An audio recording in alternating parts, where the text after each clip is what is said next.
quite cool, and it was kind of challenging, but I think we got it in the end. It was a really fun experience. After Brian left, we started showing the skin around to rioters, talking about Brian's visit, talking about the Make-A-Wish program, and we got really excited to see how many rioters become not only inspired by the skin itself, but by the fact that Brian designed this skin with us. The idea of actually making the skin for Brian, but also for all players in honor of Brian, just became the main goal. So what we decided to do next steps were to make the skin and take all of the proceeds from the skin and donate them to charities on his behalf. I think it's really rewarding to see Darkstar Cho'Gath come out because I've been kind of following it since we were first just like coming up with the very bare designs. Seeing it become like a real thing feels like so much more rewarding, and like seeing my vision come to life is like, wow, I like helped make the skin. And I hope that players out there enjoy the skin and have as much fun with it as I will.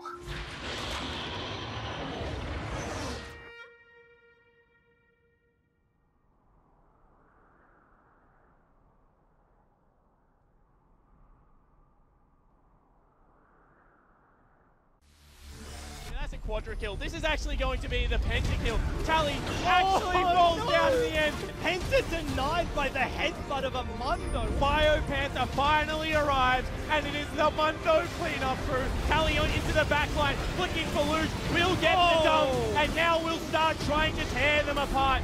Water focus the Nexus and pick up a 2-0. 2 kills, and the Chiefs are absolutely routed, and they will pick up all 3 points. No team in the OPL can go for 40 minutes at that level. Hello and welcome to the OPL Week 16, number 2, of course, brought to you by Hungry Jacks. I'm Jake Spawn Tiberi. Joining me is Bryce Egan-Paul. And yesterday, an interesting day of League of Legends. Hopefully another one today. Yeah, absolutely. No, we had some interesting games. I know today, I feel like starting off, bit of an uphill battle for the Bombers, but ending it on a good note, I think. Yeah, it certainly could be the case. Before, however, we get into League of Legends, there is something we need to talk about. Yes, because we said yesterday that we're going to be doing some painting. I didn't really understand what that meant, Bryce. To my alarm, I have now arrived in the studio, and there is no couch. There is an easel, I think it is called. There is like a pallet worth of paint, and there are 2 gentlemen in afros, and I am just very, very confused. Nick, give me the rundown. What the heck is going on? Welcome to OPL, mothers. This is how we roll. I am here with Juves. Mate, thank you very much for joining me. I prefer to be called Bob Juves now. Bob Juves? Yes. All right. And I'm Nick Ross. Today, we are going to be spending the entire time you are not watching League of Legends painting League of Legends. This is very exciting. The chat says, what am I looking at? Yikes, yeet, oh my God, and then a bunch of question marks, but everyone loves Bob Juves. So over the course of the entire time that we're on camera, we are going to be painting this lovely man, Gragas. I like that guy. Classic Gragas. He's my favorite champion. You played him yesterday. I also said he was your best champion ever. Do you think that you are, like, is he your upper tier of champion? I would say there's a lot of similarities between me and Gragas. Maybe because I've eaten a lot lately. Yep. And yeah, I would say he's my best champion. He's my spirit animal. I would say amount of hair right now as well, you also have in common. Yeah. So by the end of this broadcast, we're going to have a painting come hell or high water. And so I'm very excited about this. Now, the question is, how do we get this started? I think we need to pencil in an outline. I think because we're starting off. Yep. And I know we are talented. Of course. But we should follow the outline of what we're going to do. And I think it's like to set a plan and then execute on the plan. Do you want to do the outline or do you want me to? I think you should start on the outline. You want me to make the first mistake? I will, no, because if you ruin it, I'll save it. All right, I'm putting this down. Let's see how this goes. So I've got a pencil. I believe this is a 4B or something. Nick, remember when you paint, there is no such thing as a mistake. No. There are just happy little accidents. That's true. Happy little accidents. And make sure just to feel it out, nice feel, get a nice feel behind it. Now, is this the time for me to say that I've actually never seen a single episode of Bob Ross paint anything? That's really disappointing. Weird. I'm disappointed. I want in a that. Kappa Come Ross on. in the chat. I'm kind of impressed that he somehow dodged the whole of the Bob Ross special on Twitch. I remember I was like back home in Canberra when that was going on, when that was on Twitch, and I just spent every night, you know, like queuing up for solo queue in queue time, just watching Bob Ross. Well, that was incredible. The way I look at it now, it's like before I was like, wow, I'm wasting my time. I could be watching League of Legends VODs. Now I'm really glad I watch those Bob Ross videos. Yeah, absolutely. Because now I can really stroke that board and What? And stroke the board. Okay. That's what he says. Little strokes, like feels nice, you know. Like that's what I'm just trying to help a brother out. Yeah. Now, I also want to remind everybody that tomorrow night at midnight is when the music competition closes. Speaking of art as well, are you musical? We know you're musical. I've sung Happy Birthday. You sung Happy Birthday on the broadcast. Yes. We got sued for that. And I've also... That's why we're painting this, to sell it off and put the proceeds towards the lawsuit. You know what? We're pretty smart down here, aren't we? We do really things in a good way. Tomorrow evening at midnight is when the music competition closes. That is your opportunity to compose a song. Well, not actually compose a song. I guess you do compose your own version of an existing song. One of 3 League of Legends songs. You record it. And then if you win, you will be able to get that song professionally recorded and played at the OPL Grand Finals in Melbourne in September. Boys, I'm very excited. And I'm also terrified about this painting. You should be like, that's not a good start. Like, I'm just going to throw it out there. Come on. Don't undermine me from the very beginning. It kind of, what's that from Sonic the Hedgehog? What's the bad guy? That's what I'm. Dr. Robotnik. Yeah, that's what I'm getting from your sketch right now. How dare you? That's it's getting Gragas-esque. If it makes you feel, that's a skin, Bryce. Yeah, it is. That's a skin. I'm getting Gragas vibes too. You're doing a real good job. Thanks, buddy. I knew I picked you for a reason. This might just be the most wholesome OPL stream we've ever had. Potentially. I'm going to still call it out and say it is not yet up to par for my standard of paintings. However, yesterday in the OPL, it was Legacy Esports taking a 2-0 victory over Tectonic before Mammoth Gaming came in. And Jews, they just took care of business, taking down the boys from Avant. Of course, today, it's going to be Bombers versus Direwolves before the boys from Melbourne Order there it is. take on the Chiefs Esports Club in what is the game of the week. Yep. We are still checking in with that painting. I think we should just jump into our first game of the night. It is going to be Bombers versus the Direwolves. This can only be described as a David versus Goliath battle. 2 teams on the opposite ends of the line. Yeah, 100% uphill. And to talk about Bombers for a little bit, coming into this season, like getting bought up by the Essendon Football Club in the lineup of Abyss, bringing over 2 imports in Tiger and Sleeping, this is not where you want to be. And we are into split number 2. Relegations is on the line, and they look like they might be up for the chopping block. Yeah, it certainly could be the case. Let's go through their lineup. Starting in the top lane, it is going to be Sleeping. Seb is their jungler. Luch is their mid laner. Tiger and Rosie are their AD carry and support. And of course, Windows Monkey, their coach. And I think we kick it off with the relegation chat. So the way relegation works is that 6 plays 7, the loser plays 8, and then the loser of that goes into the relegation match against, most likely at this stage, either Chiefs Academy or Intuition. They're the 2 best performing OCS lineups. And I think that right now, the Bombers, as you said, they wouldn't have expected to be in this situation. And they need to start thinking about how they attack this problem, because it's going to be an uphill battle to even halfway through the split climb back into playoffs. Yeah, 100%. They had a pretty rough ending to last split as well. 97%, 100%? 99. 90 close to 100. Okay. Not quite there. But yeah, like they really do need to turn it around. And a couple of weeks ago in their set versus AV, they picked up their only set win of the season so far. They're the only team to only win 1. And I was like, look, this is good. They're picking the Sejuani for Seb. They're giving him the tank because you have Rosie, you have Sleeping, not big engaged players, and that's what you want from that lineup. They're going back to what they're good at. And then versus Order, it was just caution to the wind. They were playing Kindred, Bard, stuff like that. So I feel like this team, to me, looks a little bit lost, and I feel like I've been saying that for a very long time. Yeah, and they've now made another strange choice, bringing in Pradith as a strategic sub. You've been a pro player. What would you feel like having a strategic sub sitting behind you, say an AP Alistar main, just ready to burst onto Summoner's Rift I feel at like the first opportunity he had? I would be a lot less threatened by an AP Alistar main. But yeah, bring in, I think it's interesting because this isn't like a sword and shield little combination here. Like, it's not like Sleeping and Pradith play varying champion pools. It's not like one's a tank and one's a carry. They're very similar. So I don't know in terms of like gameplay, Pradith hasn't been on the OPL stage for a while, but the fact that they bring him in as a very like equal player to Sleeping, is it attitude? Is it out of game stuff more so than just the in-game impact? Maybe check in with Juice because he did play last split with Pradith. Juice, what do you think of Pradith? What does he bring to this Bombers lineup? It's going to be a little hard to take me seriously, but take me seriously for it. I think Pradith is a very good weak side player. He's happy and very competent on playing like a tank into like weak side and play bot side. And that's one thing I think Sleeping may struggle with is playing. He's like more known as, wow, that's, I don't know the word, but that's, I'm going to say the pizza resistance. I don't know the word, but it sounds like pizza. It is pizza. But as I was saying, Sleeping, for me, not very a good weak side player. Praedyth, more of a weak side player. Gives him that option. It is starting to look more like Gragas, by the way. Let me just say, we're taking commissions, me and Nick Boy, DM us after the show. That is quality. I'm going to check what the chat says. Slugter says, Nick Boy, what is that? Rapids AU says, is this the new Rise rework? Dash BB says, ruined. And then Rapids also says they should paint Biopanthers Mondo. And then lots of people are saying pizza de-resistance. I like it. Of course, their opponents are going to beat the Direwolves. In the top laner, it is Biopanther. Shern is their jungler. Triple, maybe the best player in the OPL right now in the mid lane. King and Cupcake are their AD carry and support.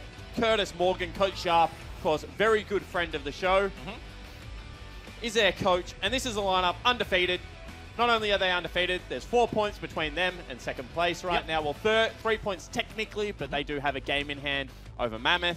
And really, with their run home, Bryce, when you put this all together, you would nearly say that the safe money is that they're going to be at the Melbourne Esports Open. I would absolutely expect that, but there's like one thing that is potential. Right? You look at the Direwolves lineup and you're like, they're not going to drop 2 games. Maybe 1, like, is even a possibility. They're undefeated at this point. Order can catch them at some point, because they're the closest at 9 points, obviously having played this week.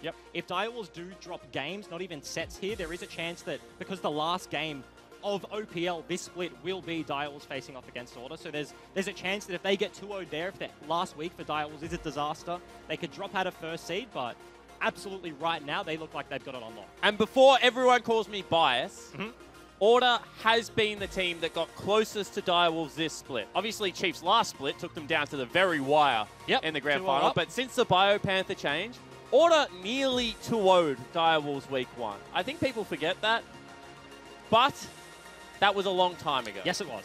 So I'm just saying that if there is a team that looked like they could beat them, potentially, I'm just going to add so many caveats into this sentence as possible. Just hedge. Possible. Just hedge, Order Direwolves. However, into pick ban for game number 1, they have stopped painting. So it is stuck at the outline right now. It is going to be Swain, Vladimir, Morgana banned away, Darius Aatrox, as well as the Zoe taken away by Direwolves, and Rakan is going to be pick number 1. This is exactly what we saw a few times yesterday. If Morgana is the only support that gets banned away, so many teams are just super happy to take away the proactive support in that Rakan, and that is a very quick lock-in from the Direwolves. Biopanther had an incredible game on the Mundo last week. Someone from the chat wanting to actually get painted on the easel. Unfortunately, it's a Gragas instead, but if he can replicate that performance, then Bombers might be in a bit of trouble.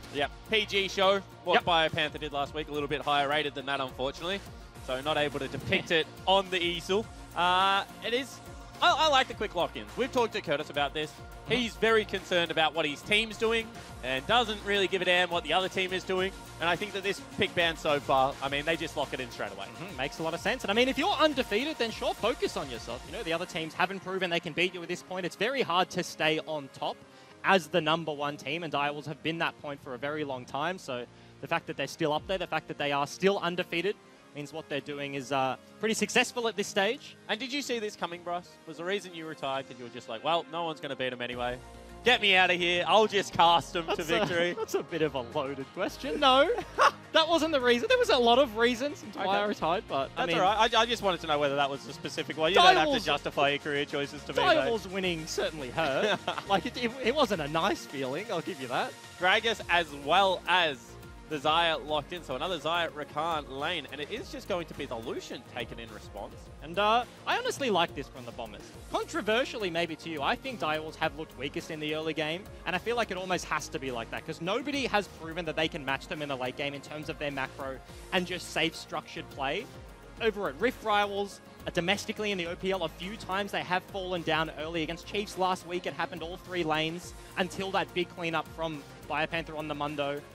They were losing, so if Bombers are going to find a way to win this game, we talked about it's such an uphill battle, but I think it's early. And with the Xayah Rakan plus the Gragas, they've already locked in the tools to do so. Yeah, they certainly have. I'm kind of the flip opinion. I think that given the fact that they're picking so much Mundo, and King and Cupcake never have really been a duo lane to blitz you in the laning phase. They'll try and get CS advantages and those kind of things. I honestly think the opposite, that the way that you beat this Direwolves lineup is by matching their scaling. They will give themselves late game insurance policies like a Lulu Lucian, for example. And if you don't have tools that can go late with them, then you feel like you're always on the clock, makes you make mistakes, and they are the best team at punishing mistakes in the league. Has anyone put Direwolves on the clock? No, Order with the Darius pick, and Order won that game. Yep. Because what that game was is, even though Order's overall comp didn't outscale, Darius in the late game was just 1v1ing Biopanther and actually 1v2ing Biopanther and King in the side lane. So then Direwolves started rushing things like Baron, and the game got very scrappy, and Direwolves is a clean team. They are not a scrappy team. Yep. Super interesting to talk about the trajectory of Direwolves over time, because scrim culture, I feel like back in the days when I played, Direwolves were not a very good scrim team. But on stage, when everyone calms down, when it's less scrappy, that absolutely holds up. But we have made it all the way through the draft. Yeah, a couple of surprise picks here. It's going to be Karma mid lane and Jarvan top locked in for sleeping. A pick that I think is very good. In fact, I've been playing it a little bit. And then the Tom Kent's going to be locked in for Cupcake. Yep, it's a pretty safe matchup into the Xayah Rakan. Talking about the Jarvan for a brief moment. Very good into the Mundo. You can bully him around early. There's so many go buttons on this Bombers lineup. We already talked about their first 3 lock-ins of the Rakan, Xayah, and the Gragas, just accentuated by the speed up from Luch on that Karma. He's probably the mid laner that has played the most Karma mid lane in solo queuing competitive just across the board. Even before it was meta, he was picking this one up. So the fact that they lock in multiple tools, they just want to take it to Direwolves, and then Direwolves have the defensive options. And Karma does shove Lulu in early, just has better push. Lulu has kill threat throughout the lane, so that's why one's gone with teleport and one's gone with ignite. So I think that, you know, smart drafts from both of these lineups, both scale incredibly well. King on Lucian has always been able to play that mid-range AD carry to terrific effect, but when you've got a support mid laner plus a crit AD carry, your late game never really going to be an issue. Feels pretty good for Tiger there. He's had some pop-off games in the last couple of weeks, specifically on that Lucian. Now on the Xayah, has the double support and Rosie and Luch, as you mentioned. Ardent Sensor on the crit AD carry. Feels incredibly good when you have just some fat shields to shield you from all the damage coming out of things like the Kindred and a Lucian. So we'll see whether these two teams do just run into each other. Both pretty standard front-to-back comps. Maybe Shern, the only champion that really is going to be finessing this one. Everyone else really just wants to be spell-flinging as much as possible. And it is pretty hard for Shern to play this style. We saw yesterday Gragas into Kindred. You can knock him around. You can knock people out of Lamb's Respite. Rakan pretty good into Kindred as well. You have like a minuscule amount of time to pop your ulti before Rakan hits you with a charm, hits you with a knock-up, and you can just get immediately blown up. So there's a lot of tools here that he's going to have to play around. We are on to Summoner's Rift for game number 1, Bombers versus Direwolves. Joining us is going to be Windows Monkey, head coach of the Bombers, and obviously, you know, now halfway through the season, officially trying to build your way towards the end of the split. What is the message right now going in against, you know, the top team in the OPL and the Direwolves? I mean, obviously, like, we'd be the underdogs coming into today's game. So I pretty much just said to the boys, you know, like, the pressure's on them. We just kind of go in, you know, do the best that we can, and you know, hopefully come up with the result. And I want to ask you about the pickup of Praedyth. We saw earlier in the week went public. Of course, has been a long-time player around the OPL. Like, what does having this strategic substitute in the back pocket do for you as a lineup? It does a lot for us in terms of like the game. We have 2 different top laners with you know, slightly different pools, but also in terms of the practice as well. You know, we got one player like watching all the time, you know, giving feedback and just, you know, helping the team improve. And now a little bit more of a mallet comp coming out of Bombers this week. Is this just one of those comps that's easier to execute and, you know, pretty linear play style? Is that why you guys are going towards it? Or, you know, did they give something away in their draft that you liked? No, this is something that we've been practicing for the week. You know, kind of a different style of what we've been doing before, but yeah, like a much stronger team fight from our team, and yeah, hopefully we can get an advantage and close out the game. All right, well, best of luck. Thank you very much for joining us. Thank you very much. And of course, there's Windows Monkey, head coach of the Bombers. And I like it. This is what we've been practicing. That's why we pick it up. You know, nothing really seen there. So I like the confidence, you know, play your style. Yep, and I think this is the style that they've shown the most success on. Their best games have been with Seb on engaged tools, the backup of Rosie, things like that. So makes a lot of sense. Schönfire looking to go for a cheeky little steal away of the blue buff here. He's going to get it and have complete control of the top side of the map. Yeah, easy. Just grabs it immediately. Has been spotted out on a ward now. Would have been spotted with the blue buff also. Has no smite, so there is a potential that Luch can rotate across. And Shern actually might be in some danger here. Will they go for... Oh, they went for the mark instead of Shern? All right, I can dig it. They do ultimately just back away. And that's super weird. Of course, they get the Scuttle Crab. That Schönfire goes in, takes the blue buff away with 2 priority lanes at the top side of the map for Bombers. So kind of very good that he picks that one up, takes away the blue buff, now goes bottom. He's going to get the Scuttle Crab with that mark down there. He's going to get probably 2 blue buffs as Seb's track top side. So very early on in the game, sure he got denied the top crab, but doesn't feel too bad. Certainly doesn't. Kindred, one of those champions as well as far as junglers go that likes to have blue buffs early and often. Actually clears much quicker with a blue buff. Gragas also one of those champions, so see whether it impacts Seb's pathing. He's much better at clearing out things like Raptors and Krugs, however, than a Kindred. Absolutely is. Walking in here, looking to just steal away the Raptor camp. You can see top side Sleeping has the priority right now, just floating in. Actually walked towards the Tri-Bush and didn't ward it. So from Biopanther's perspective, you're sitting in this lane, you see Sleeping walk down the river, walk to your Tri-Bush, and you're like, hey, this is probably warded. Communication-wise, you tell that to Schönfire. So Sleeping, a very cheeky play there where he actually holds onto the vision because he has Seb topside anyway, so he doesn't realistically need it, and kind of misinforms the enemy team, and nice little play. And Sleeping to me has been maybe a little bit too volatile, a little bit too temperamental for what you would like to see in a top laner. Has had certainly big up and down performances, Bryce. How have you tracked him as an import in this first year? I will hold that thought. They're looking for a little bit of a gank here.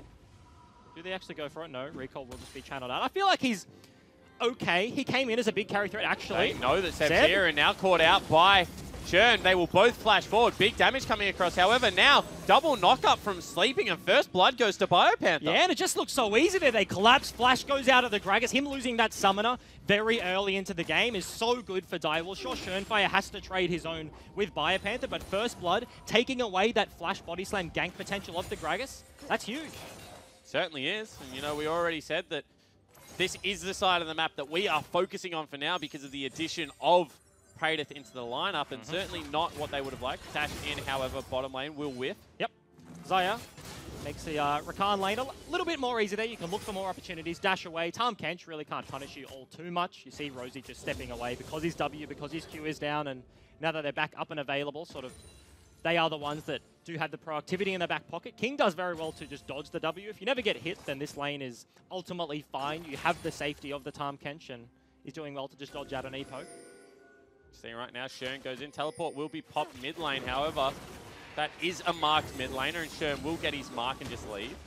This is a very nice start for the Kindred so far. Hits the Scry's Bloom as well, just walking that one away. You mentioned TP for the Karma, whereas Ignite for the Lulu has netted triple. A little bit of a CS lead as he forced Luch back. Becoming a very rough lane top. That is a shop on Biopanther. With the first blood, was able to go back and get himself the Barmy Cinder. So he's very happy in the top lane. And he's very tanky, and you can see Sleeping has to respect it so much. There was a big wave underneath the turret. Biopanther on the Mundo can happily tank a few shots, and Seb doesn't really want to go up there at this point. So Sleeping has to walk so far back towards the lane bush in between his 2 turrets there to actually opt in for his recall. Actually chooses to keep the TP here, so I like that play. It's a cannon wave, so you will lose less minions on average overall. He's obviously going to lose a little bit of CS and experience, but holding that TP play when Rosie hits level 6, they can make something happen bot, because topside already looks like it's in a bit of a hole for Bombers. Seb gets tagged up one more time. However, we'll get all the little chickens. A lot more gold held in the big chicken, so not as impactful as the old counter jungle used to be of taking away the little ones. You can see right now that Triple's doing absolutely fine in this mid lane, although that was a hand grenade. Cops the Mantra Q to the face, does so much damage. Mid lane Karma trades back a little bit there with Summon Airy. Air Drake will be the one to spawn, so very early on in the game right now. Both bottom lanes playing it fairly passive for the most part. Nobody really cares too much about that objective, just happy to farm this one out. I'm interested to see Seb in the top side, just sitting over on the Blast plant, potentially looking for something, but that's a level 6 Mundo. No flash on the Gragas would be pretty hard for him to get in, but if Jarvan could just lock down the Mundo, then ultimately, if you can survive long enough, you can make it happen. Yeah, Seb does do good damage. Schön goes for counter jungling. I think this is smart play out of... Schön goes for counter jungling. Seb returns the favor topside. He has no priority in bottom or mid lane right now, so smart move.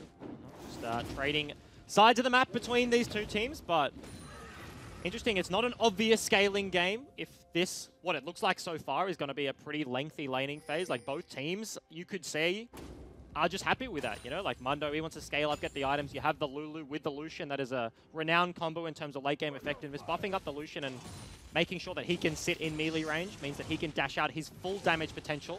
Whereas you have the double support in the lineup of Bombers, you have that crit 80 carry, and both teams happy to just play it slow.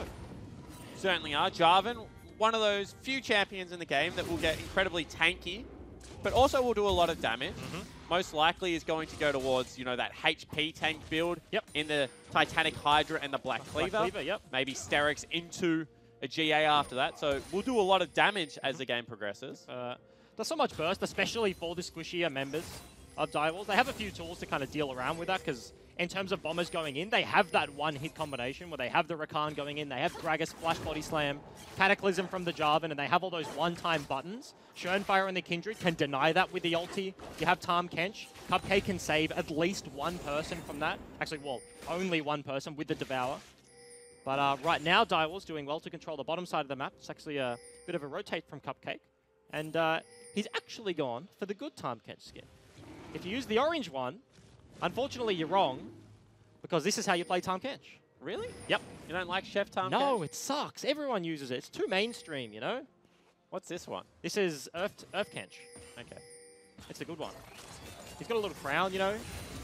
Like, he's cute for a toad. Sure. He doesn't have a stupid hat. There's lots of things to like about this skin. I back it. All right, I never knew you were that passionate about Tahm Kench skins. He needs chromas. He'd actually be a really good chroma champion, because you could just change the color of his skin. Like a tree frog one Yeah, day. you could do like poisonous frogs, you know, like black and orange. You could have some fancy stuff. Like Alistar wouldn't be the only one. I like it. I can respect that opinion. Genius. Spending a lot of time towards the top side of the map is Seb, which will allow Shern to go towards a dragon. Already picked up the warrior, so he'll do this very quickly. Absolutely. Calling over the bottom lane a little bit as well. Cupcake with the spellbook has opted in for the Tahm Kench, so the fact that Seb floating top side means that there's just another person that can potentially roam up there to counter any sort of play. Schönfire on the Kindred has got a few of those early marks, picked up that early kill. Of course, it went over to Biopenta, but he does get the assist, so this is a very nice start from a good scaling jungler. Happy to just farm this one up, play the carry, and find himself with about a 10 CS lead. Yeah, getting probably very early on start. Getting the additional bonuses from the mark, you know, the increased attack range that helps out Kindred in the team fighting stage so much. Yep, that's the value one. Just straight up increasing your attack range, sitting further back makes your life much easier when you can just sit out of Rakan's engage range, stuff like that. I'm interested to see how Bombers set up the map right now. They have TP topside, they have TP mid lane available, and bottom lane has hit that level 6 mark, so you expect them to make a play onto the Lucian, onto the Tahm Kench. They have no combat summoners, barring the Flash. They both have TP right now, so in terms of a fight, the advantage is definitely there. Another new glance, however. Now Shern going to try and turn around some damage. Already pops the ultimate. Cast will knock him out, and Seb picks up the kill. Now Triple in some trouble. Cataclysm will come down, and he'll flash away. But Tahm Kench is now actually behind. They don't spot him until just now, so Cupcake gets away. Abyss of Void comes in the backside, but very nice cast from Seb. Knocks Schönfire out of the safety of his ultimate, and for a top side of the map that was just slowly bleeding there, they wanted to be ahead with the Jarvan, they wanted to be ganking, they fell down early, looking to turn this one around. Certainly are. I like the proactive play there. Luch catches them out, does a lot of damage at this stage. We talked about this already. Athene's at this stage of the game, kind of unrivaled in the potency of the one item spike. Very early, very cheap, so finishes cheap. up that item. Walks in, spots out the Kindred, so that's going to give Seb some time to just solo out this Rift Herald. Seb is like a solo dragon, solo Rift Herald kind of player. The team likes to just sit in the lanes more often than not, farm it up there. Now that Sleeping has priority, walks over to try and clean it up a little bit, but spends a lot of time investing into objectives in the early game. Well, they are an extended laning phase team. I think that is one of the things that Bombers do more than anyone else, is they try and protract the laning phases. Actually, Shern goes over that wall. They don't aggress on him, he just hops back over. It's the blasting plant, so it doesn't have to burn the cooldown, just as you mentioned. Hops back over. Biopenta went down, and he knew they were doing the Rift Herald and just had a glance at the HP, so Schönfire potentially looking for a steal. Wasn't willing to burn the flash for a potential steal on a Rift Herald, so just kind of looked for it. Opportunity didn't arise, walks away, loses ultimately nothing on the back end of that play. Denies the mark away from him though, just Seb. Sure. See it, as we see Shern actually going for some counter jungling here. Gets the Skippy as well as the shield. This will be the invade, however, the rest of the lineup is rotating across, with the exception of Luch right now. Seb will lose his red. Yeah, it does go over to Schönfire. The Karma basing makes it super rough for Seb to try and even contest this one. Sure, TP is up and available, but Karma really, in terms of a TP landing and immediate impact, isn't super high. She wants to be landing the Mantra Q and speeding the Gragas in, so she kind of already needs to be at the play. And I'm honestly surprised that Bombers have yet to make a play on the bottom-hand side of the map. Sure, they got the Rift Herald, they invest time up here, but this turret is just getting slowly chipped away. In this matchup, BioPanther, for the time being, has this level lead, and they're just not making anything happen on the opposite side of the map. Yeah, ever since that first kill went down, this has been just a rough lane for Sleeping to exist in. He's going to have to take a recall, probably burn the teleport back as well. So BioPanther just creating an advantage for his team on that side of Summoner's Rift. And that's the thing. In this laning phase, like, Jarvan can hit you with the auto passive, the Q, the shred, stuff like that. Teleport coming in, however, so now BioPanther very low. Does have flash, will not use it just yet. Instead turns around, does a boatload of damage. Now will flash away, however, Sleeping is here. Very Party nice. cast, dodges out on that one, goes golden, and now the teleports are coming into the top lane, and Seb will have to head for the hills. Nice flash away, however, and they will flash forward, eat him up, and there is no lockdown CC, so Seb gonna fall down. Luke's now on the back end of this fight, gets polymorph, however, in goes Rosie, and that is absolutely massive. Shern is so low, BioPanther on the back end low as well. Flashes coming out on multiple members, another teleport coming in. King has arrived, that is a golden Rosie, and now Sleeping is here. Can he continue the fight for his team? Dashing forward is Shern, and it's just a 1-for-1. Yeah, ultimately ends up pretty even, but so many clutch plays from multiple members. There's so many stasis effects. Everybody still had the use of the stopwatch. BioPanther bought so much time. Tiger with the Featherstorm, stuff like that. So that fight lasted forever. Direwolves didn't think they needed to bring King up. That entire time, the first 70% of that fight, he was just farming it up in the bottom lane, has that balk, but didn't think he needed to join. Eventually, they do pick up more HP onto Bombers, so ultimately Bombers went for the lane swap. They went for the proactive play. Direwolves do win out a little bit. And we're going to see this one again. BioPanther plays this so cool, calm, collected. Has the stopwatch, has the flash, buys so much time, is in fog of war, so dodges out from the cast. Seb just throws that one into absolutely nothing, and as the rest of Direwolves arrive, Tahm Kench, Lulu gets there. They have extra safety from the Kindred. And he's just absolutely bought so much time here. Luch on the back end has to immediately skedaddle. Roots up the Lulu, but polymorph means that he does ultimately have to back away. Does so much damage. The fact that the Kindred actually, hold on. Hold that thought. That's going to be Seb falling down one more time. Looks like a dragon. Priority being placed there, trying to deny a mark as well. And whilst that was an even fight, Turret was taken bottom lane. Turret now taken top lane. 3,000 gold lead for the Direwolves. I do want to say, however, if Shern had died there, that would have been a wash. That would have been 3 people dead and a turret gone top lane. Lived on about 150 health. That is a close thing. Absolutely, and it's all about the Rakan engage landing onto the Kindred before Lamb's Respite comes down. Because all of a sudden, if that ultimate doesn't hit multiple people, the Mantra Q from Luch with that early spike does so much damage. You saw it almost one-shot absolutely everyone. Tiger on the backside without the Featherstorm was doing so much damage as well. So if they can lock down Schönfire, they can completely wipe a fight. That's unfortunate for Seb that he dies in the top lane. Goes bot, dies around the dragon, and then has to blow up the Rift Herald in his base.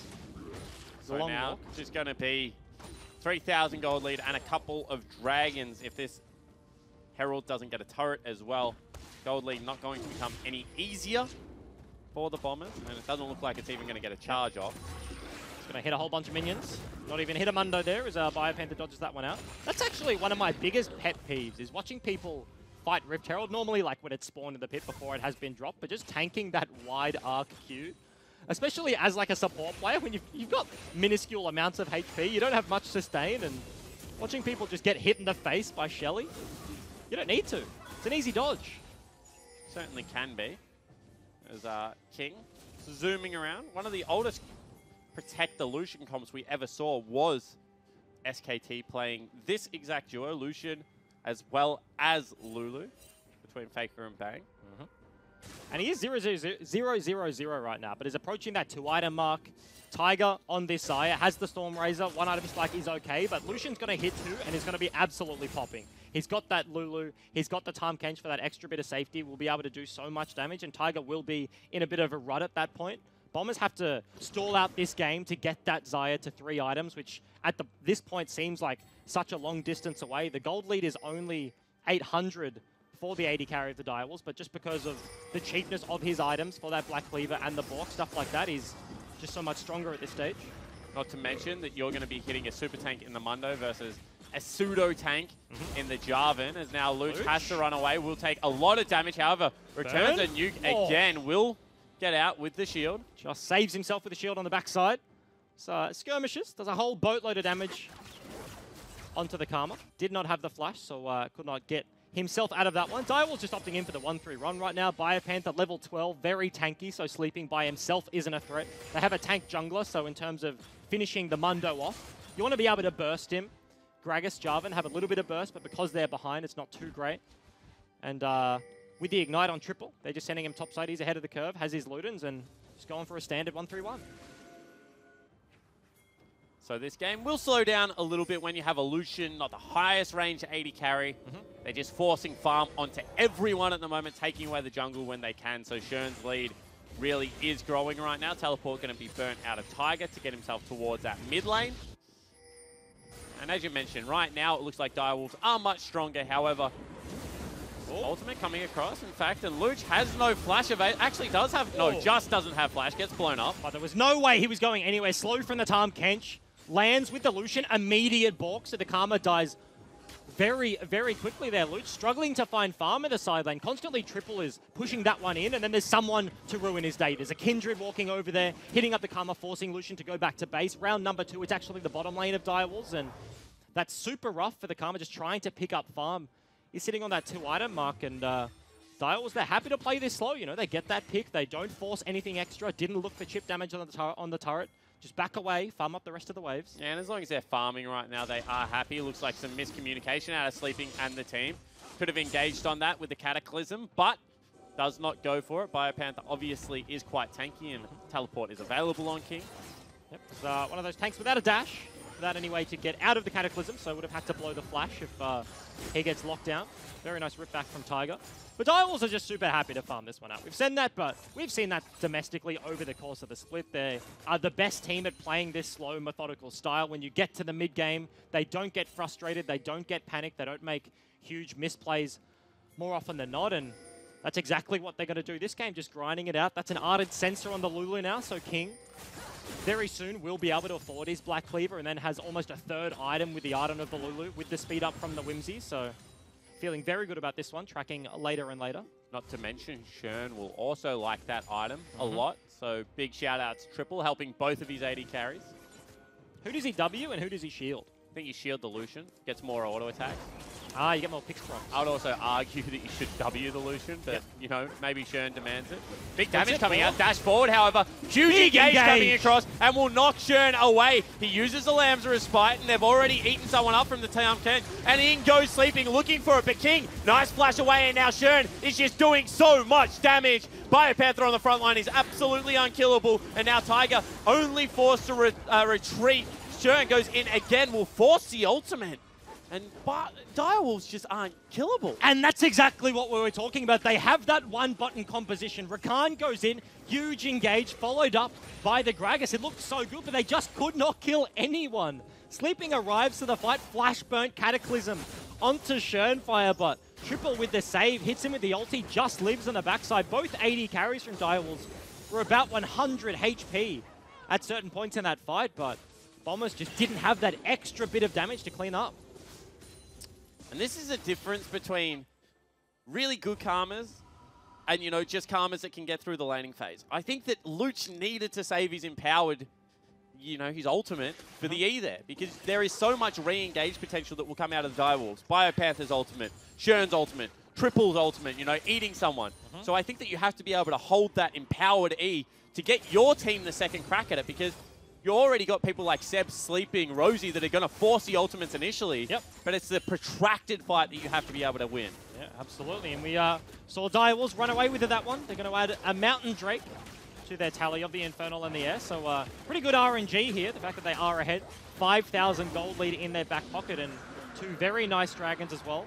22 minutes into the game. This is a fairly squishy lineup in terms of the 4 from Direwolves. Nobody can really tank that one. Supports. Sure, Tahm Kench is a super tank, but not too great. Doesn't is on a budget economy, so in terms of tanking up the Baron. could be super rough. Persistent shields coming out of triple means that potentially Shurnfire or King can do it. Just given the fact that he's gone Ardent Sensor.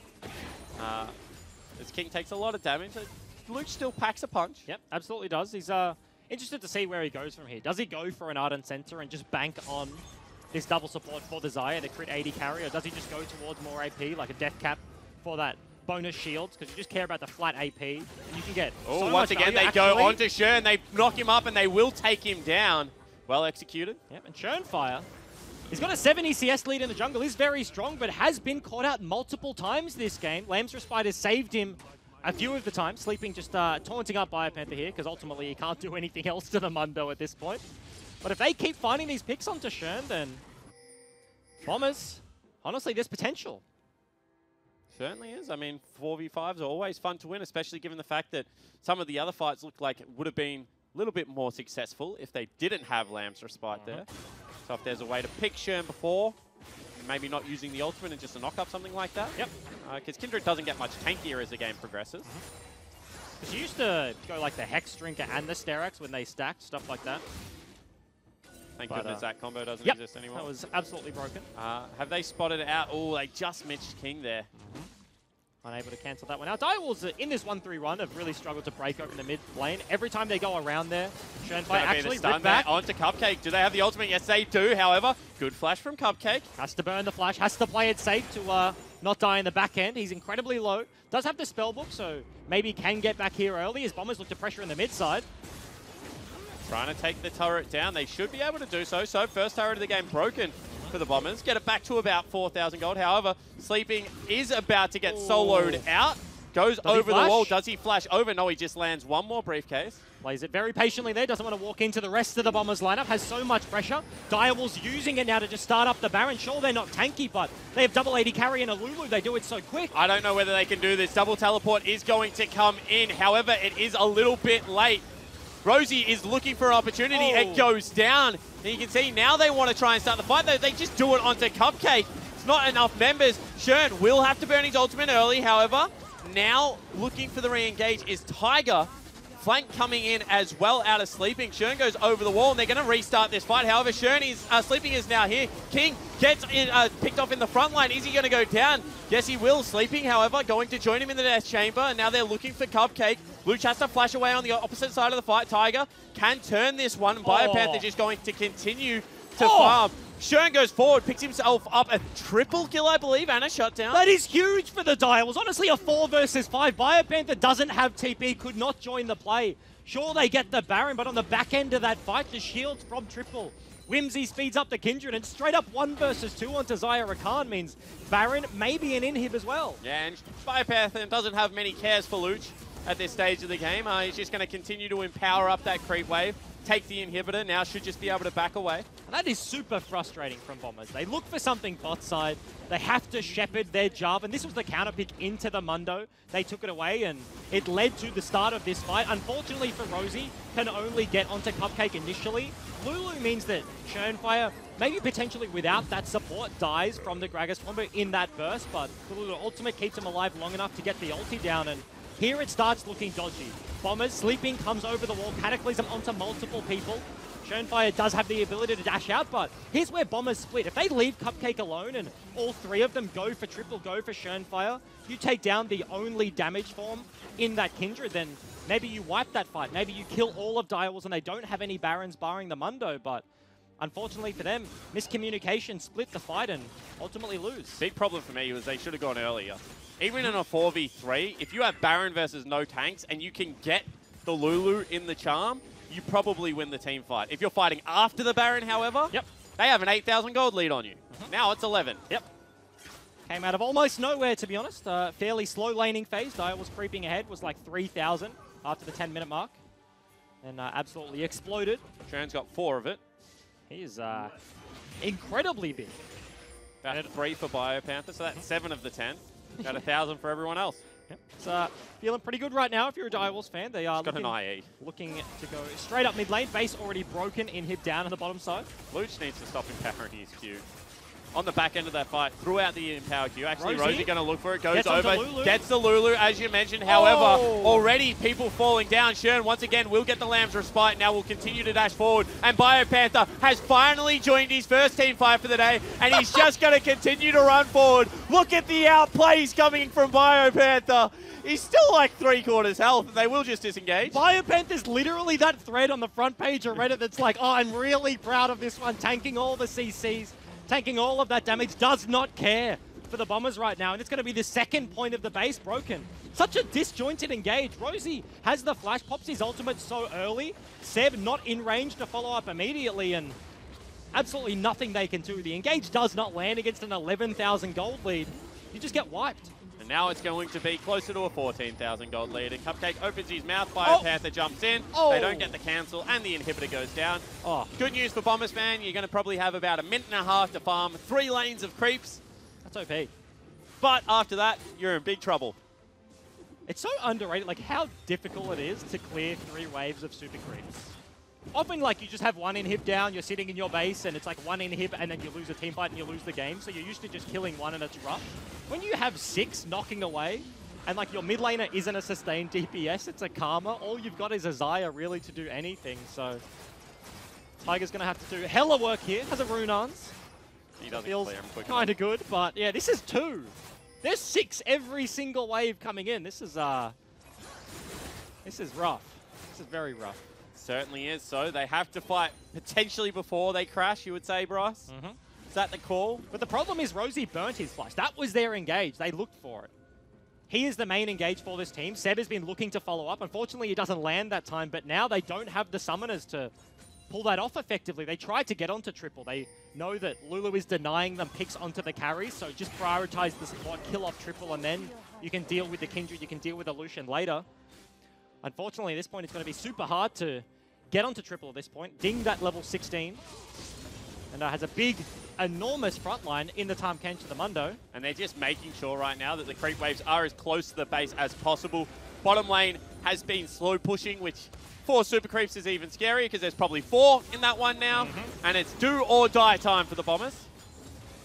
Can they make anything stick? Rosie, no flash, but does have the ultimate. King is short range, but Sleeping's going in. Sleeping goes in. They will be able to charm up Shern. However, once again, gets the ultimate out. Cast will come through, however. Cataclysm stops him from being knocked fully backwards. That's already 2 members dead. And the super creeps are just doing the job for them. I always complain about teams not finishing the game, but the super creeps are on my side, and Direwolves will pick up game number 1. The counter synergy with the Jarvan and Gragas. You try to ult them out of the Kindred, and unfortunately, Cataclysm just locks them in, so nobody gets knocked out of Lamb's respite. Huge lead for the Direwolves at that point. The engage did not land. Shernfire did not die immediately, so they pick up the win with relative ease. And that was a pretty quick game.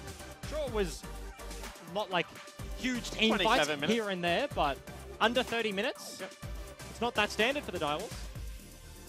But once again, they just took every little opportunity to punish, even in 50-50 situations, just eking out, you know, that top lane team fight, the ability to take a turret beforehand, a turret afterwards, just slowly accumulate gold leads, and then before you know it, you're making desperation plays because you feel like the game has just slipped. And it really speaks to how Direwolves play the game. When they have 3 inhibs, they take it down, they reset, get like an air drake, and Shernfire is still farming camps on the way to your enemy base, and you have 3 inhibs and he's doing raptors and is like, guys, like I'm not gonna spend this gold, but I want to clear the camp anyway. I mean, if one team fight goes bad, you want to be able to deny as much as possible, and I think that, you know, that just speaks volumes to how confident the Direwolves are right now. They played through 3 lanes. Once again, they had very good scaling in this composition, maybe a little bit more early game insurance through Lucian Lulu, but certainly were not in any real danger of the game being on a clock. No danger in like losing that game at a certain point, like the gold lead was too big. There were cracks, you know, Shernfire did get picked off probably 1 too many times. Absolutely. There was things like that in the side lane, like BioPanther had an incredibly good performance, was just rock solid on that Mundo again. I'm just like racking my brain, like what do Bombers do going into game number 2? Because I liked that composition. I liked the Xayah Khan, the Gragas. Do it again. Like, I think you have to. It didn't work game number 1. Maybe you just run it back game number 2 because there's not a whole lot you can switch up. I think if you get less reliable tools like a Bard and if Seb plays the Kindred, then that game looks even worse. So I'm struggling. Yeah, I think the run back is the right answer. However, Bryce, I haven't figured out how to beat them either. So you know what do I know? However, after this break, we will come back for some more painting action, I guess.